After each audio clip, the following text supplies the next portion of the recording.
Hey guys, what's going on? This is Eric here, and I'm joined by my good man Pero. Hey. And we just saw Sonic the Hedgehog movie, baby!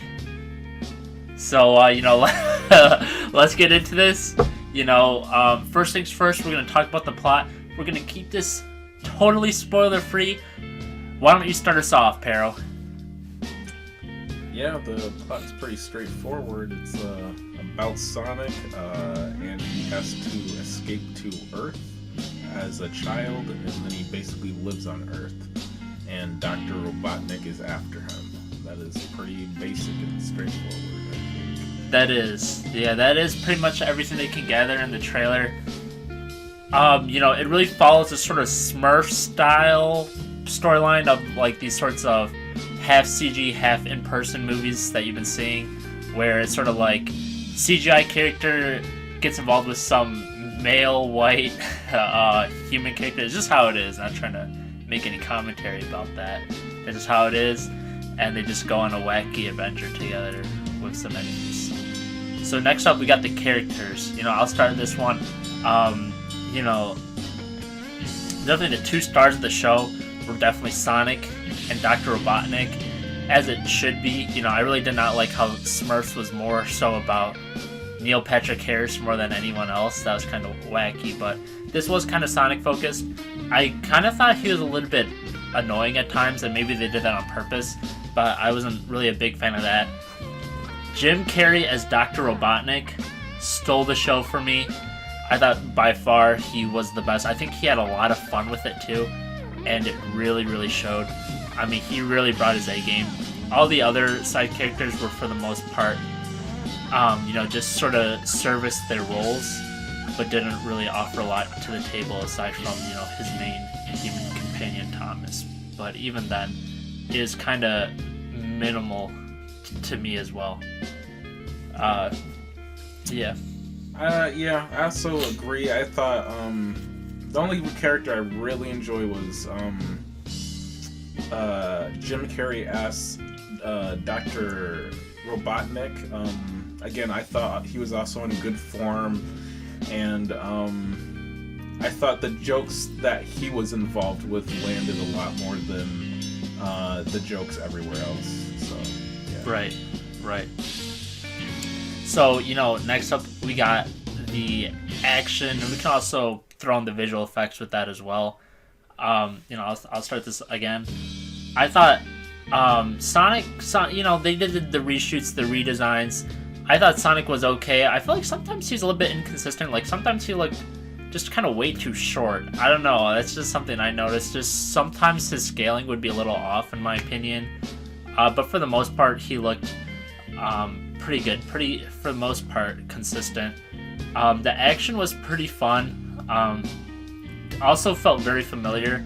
Have you seen any of the James McAvoy X-Men movies, and especially those Quicksilver scenes? I feel like a lot of what you saw was borrowed from those sorts of Quicksilver movies as well. I mean, the Quicksilver scenes. And another thing that occurs very frequently when you're dealing with speedster characters is a huge inconsistency in how the speed is handled. And I thought this problem was exacerbated a little bit in the Sonic movie, where sometimes, he could stare at a bullet and it'd be frozen. And other times, he's getting tagged by things like a dart gun, like a freaking Nerf gun.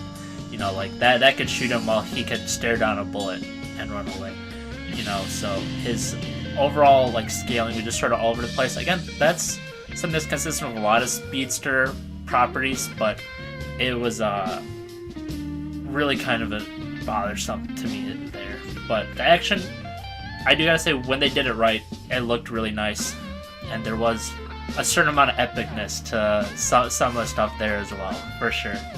Yeah. I like Sonic's redesign a lot more than the first iteration of them in the trailer. I still did think his CG was pretty. It was kind of ugly a lot of the time, I thought, in a lot of moments, and I think it just didn't look as polished to me as it could have been. For me, like, CG characters that are like creatures, the golden standard for me is a movie like Paddington, where Paddington just looks phenomenal. He looks like he fits into the world, and is like properly integrated. But Sonic, he didn't really feel like properly integrated. He felt like cartoony in a lot of ways. Not that being cartoony is necessarily a bad thing. I just think they could have done it in a much better way and made it a little bit more subtler. Because at one end of the spectrum you have his original design, which is way too human-like, but at this end of the spectrum they have this design, which is way too cartoony. So I would have liked to see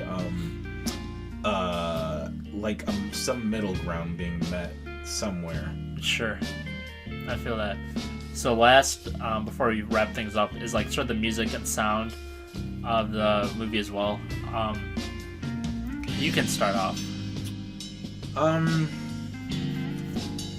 The soundtrack to me was very forgettable. I barely remember it. I think they play a couple of songs in it, but none that really come to mind as striking. Yeah, you can talk more about that. Yeah, they definitely just played like a lot of mainstream stuff, which I feel like did not really service it too well, especially because Sonic, in my opinion, does have sort of a rich music background with pretty good artists like Crush 40 and Zebrahead. It's a shame that they're just completely missing from the movie, which kind of shows you that the director and the people behind the movie, they weren't really Sonic fans, I would say, because there are a couple of, and I guess this also relates to like the references as well. There are a couple of references in the movie, but none that are really like captivating or anything. I think the best one was a slight reworking of the Green Hill Zone theme song at the very end of the movie, where it's like sort of like a jazzy type of cover that makes it like fit into like a domesticated suburban lifestyle type of way.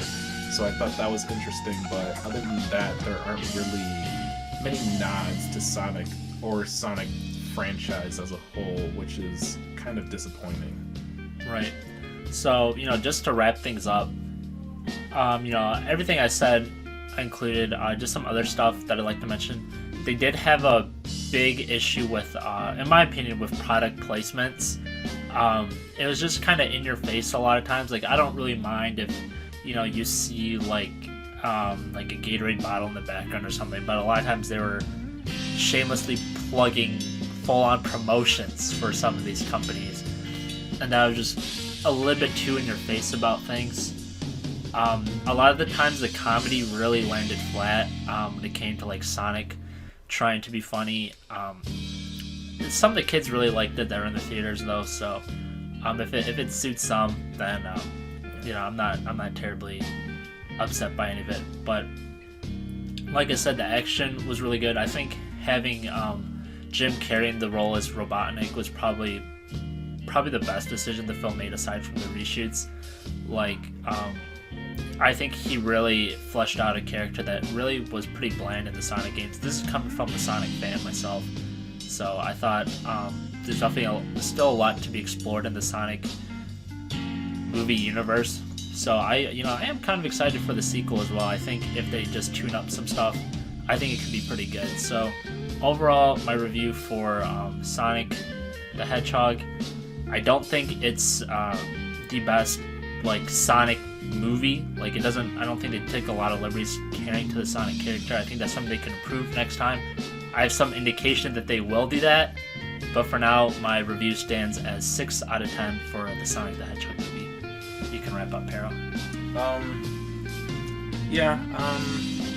In terms of all of these video game movies that are coming out, I still think the best one of recent times is Detective Pikachu,